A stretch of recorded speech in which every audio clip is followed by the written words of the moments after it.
ቲጃኒ ሬንደርስ አትሌቲክ ጉንዶጋን ይሉታል። ለምን ግን?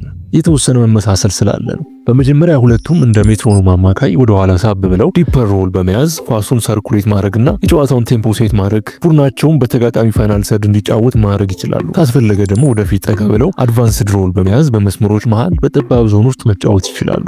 ወደ ተጋጣሚ ቦክስን በሚያደርጉት ጊዜያቸውን የጠበቁ የሩጫዎች ጎሎችን ያገባሉ። ቦክስ ክራሸርስ። ልዩነቱ ጉንዶጋን እነዚህን ከፍ ባለ ኤፊሽንሲ ለአመታት በወጥነት መፈጸም መቻሉ ነው። ጉንዶጋን ኤሊት ዲሲሽን ሜከር ነው። እያንዳንዱ አክሽን በጥራት ጊዜዋን ጠብቃ ነው የምትፈጸመው። ነገር ግን ቲጃኒ ሬንደርስ ጋር ያለ ጉንዶጋን ጋር የሌለ ነገር አለ።